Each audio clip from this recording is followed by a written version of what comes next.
My parents refused to pay for therapy after the most traumatic experience of my life, and instead sent my sister to Europe because her boyfriend dumped her, but now they want a share of the settlement I won from the person who traumatized me. This is going to be long, but I really need to get it off my chest. I've never told the full story to anyone, and I hope writing it here helps me process it. When I was 15, something happened that changed everything. I won't go into every detail because it's still hard to talk about, but I was emotionally manipulated and mentally abused for almost a year by an adult who had a lot of power over me and used it in the worst way. No, it wasn't my parents, though I'll be talking about them a lot. By the time it finally ended and people realized what was going on, I was completely broken. I barely ate, couldn't sleep through the night, had panic attacks at school. Even in class, my grades crashed. I stopped talking to friends. Everything felt heavy, like walking through mud. I had constant nightmares and became afraid of things that used to be normal. Eventually, the whole thing came to light, and there was a legal process, interviews, paperwork, meetings, endless waiting. The school got involved. Child Protective Services were called. It was exhausting. Part of me hoped something good would come out of it, that maybe now I could start healing. The professionals all said I needed real, long-term therapy with someone trained in trauma, not just a couple of sessions. I agreed because I didn't feel like myself and I wanted help. I was ready to do the work. I just didn't have the money. So I went to my parents. I still remember how nervous I was sitting them down to ask. I was still living at home, still a minor, no job, no savings. I told them how bad things were, how much I needed professional help, and even brought a list of trauma therapists who offered sliding scales or payment plans. They said they couldn't afford it, not cruelly, but they shut the conversation down fast, said bills were tight, therapy was expensive, and I should try other ways to cope.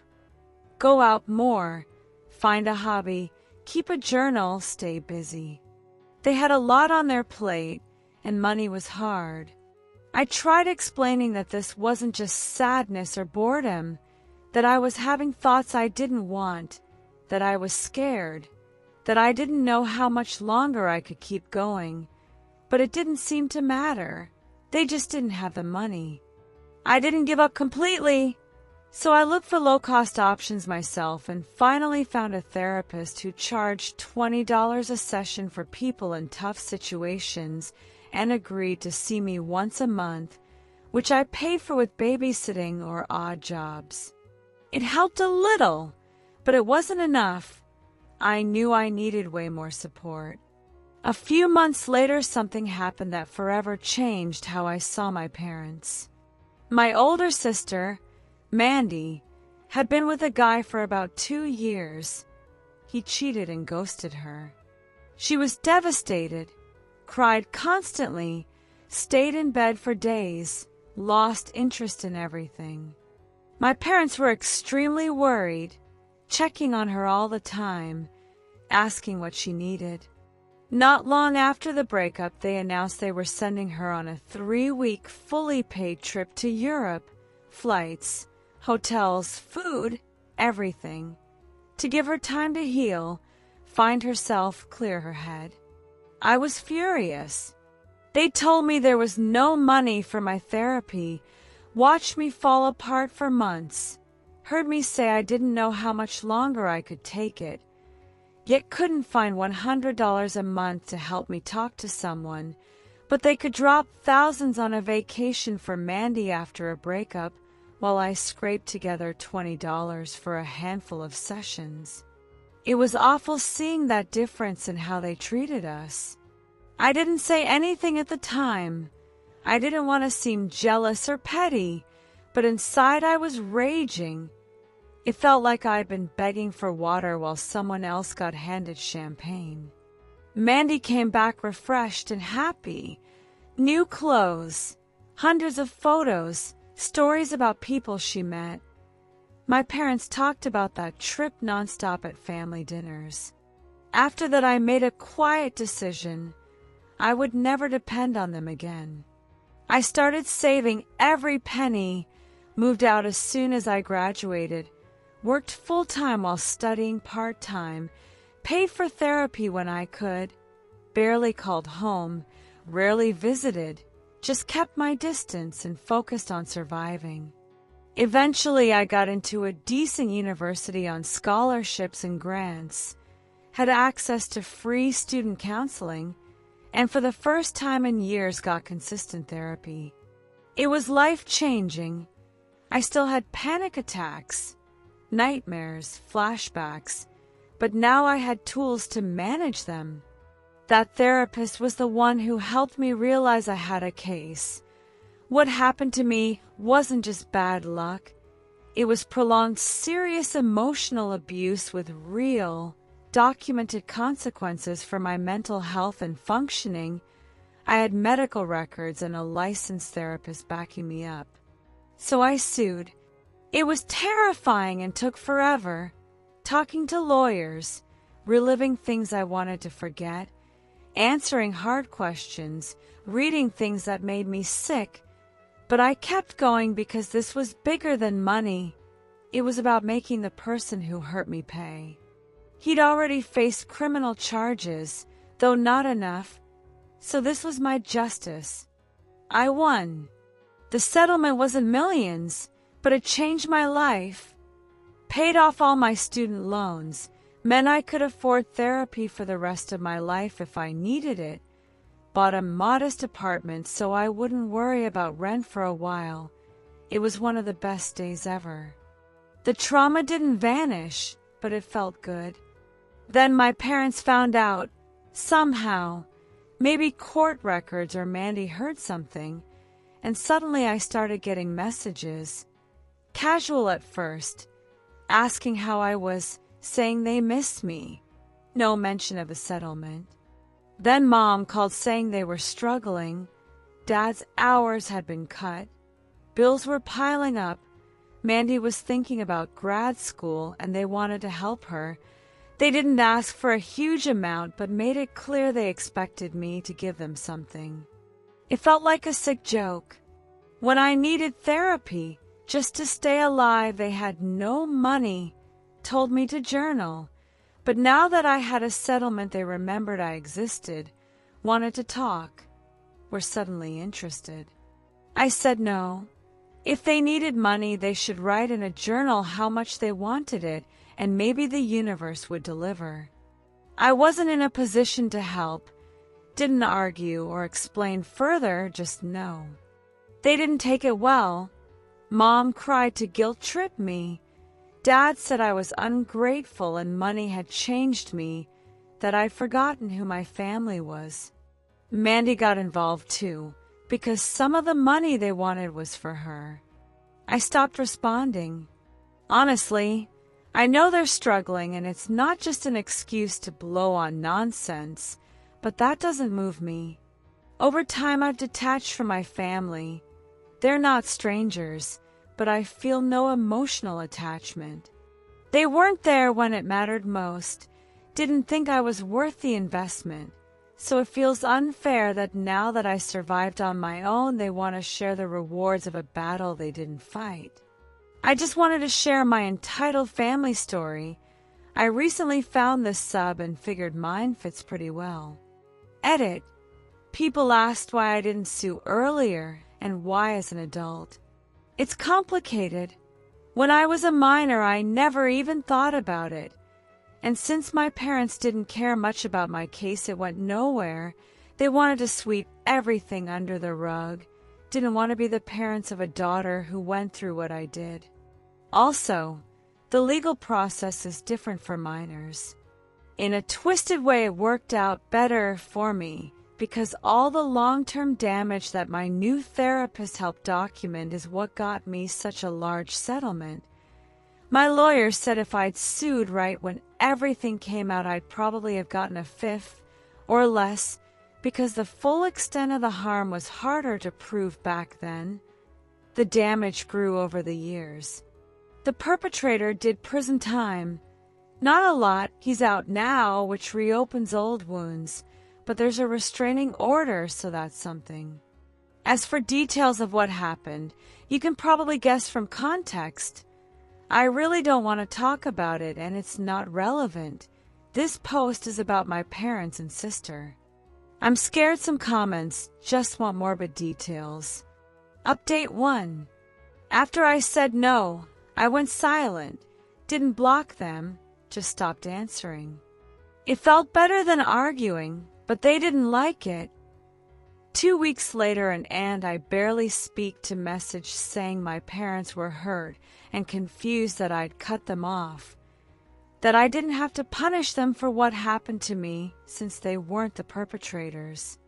Then I learned they'd been telling extended family they'd always done everything they could for me, but now that I had money, I was acting ungrateful and greedy. Last week, Mandy showed up at my apartment unannounced. I didn't think she had my address.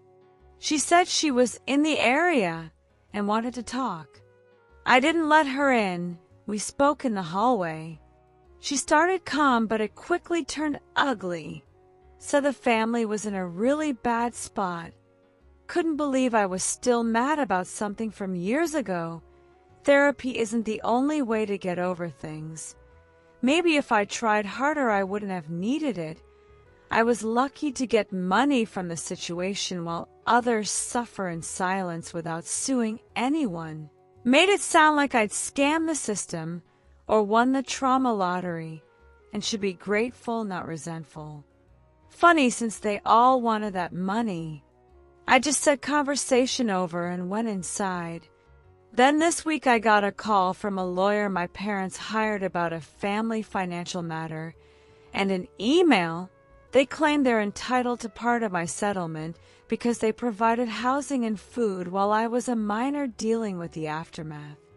They haven't filed yet, just threatening, saying they want to settle peacefully, but they already have a lawyer looking into suing over something ridiculous, trying to frame basic parenting as support. If they'd actually paid for therapy, they might at least have receipts. But even that's the bare minimum. I'm meeting my own lawyer next week just to cover my bases. Doubt it'll go anywhere legally, but emotionally it's crushing. Not only were they terrible parents when I needed them, now they're going for Worst Parent Ever award by suing their own daughter. Decent parents would be happy, or indifferent, that I got help and compensation and would leave me alone. I've blocked Mom, Dad, and Mandy everywhere, told my building no visitors without permission, even changed my phone number. I'm exhausted and just want it over. Update 2. After blocking them, I tried to move on. Work, therapy, staying grounded. My lawyer said their threat letter was nonsense. Then an old family friend, Marta, who'd supported me through the original trial, called. She'd visited our hometown and heard from people that Mandy had been in therapy for years, even before the Europe trip, and my parents had been paying for it, almost $70 per weekly session, while telling me there was no money for mine.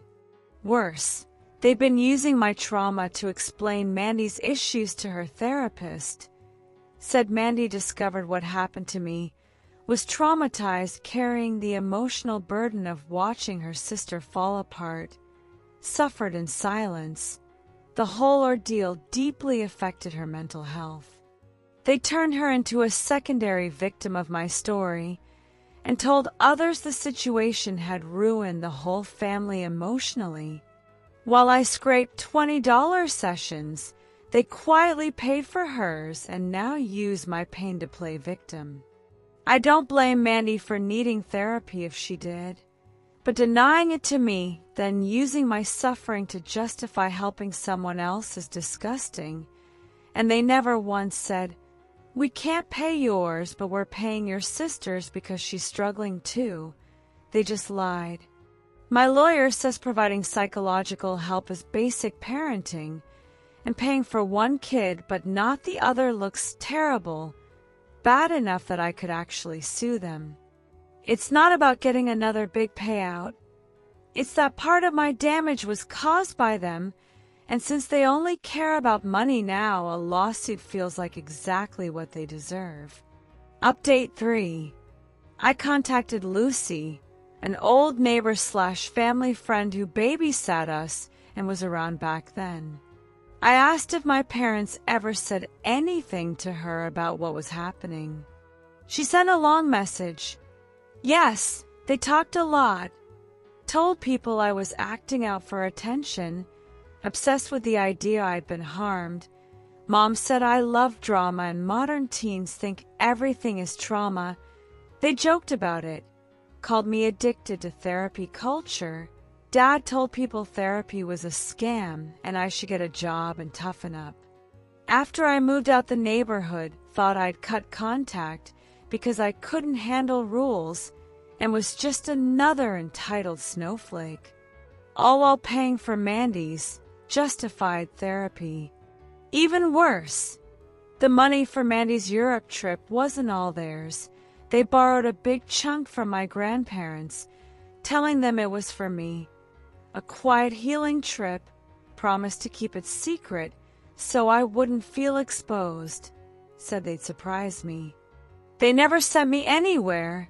Gave it to Mandy and told grandparents not to mention it because it was a surprise, which explains why my grandparents never brought it up and have been cold/confused about me cutting contact. They think I got the trip. My parents are full of lies and their own bullshit. If I had any doubt about suing them, this removes it. Update 4. I wrote my grandparents a letter telling the truth, that the trip they funded for me never happened. I didn't even know it existed. The money went to Mandy's Europe trip, and back then my parents said there was no budget for therapy. I said I wasn't asking for anything, just wanted them to know I'm not ungrateful. A week later, I got a handwritten letter from Grandma. She had no idea, felt sick reading it, remembered asking Mom about the trip and getting vague answers, and, for the first time from any family member, said she was proud of me for surviving what I did. No word from my parents or Mandy, but while I've been talking to grandparents, now by phone, everything has been falling apart for my parents. A cousin told me Mom had a total meltdown at a family dinner after Grandma confronted her. Grandparents won't discuss my parents with me since I've cut them off. Mom tried claiming there was a mix-up, that I knew about the money and chose not to use it, so they helped suffering Mandy instead. But with my letter and other pieces falling into place, the lie collapsed. Changing my number, not just blocking, means they have few ways to reach me. I delete their emails unread. My phone is quiet.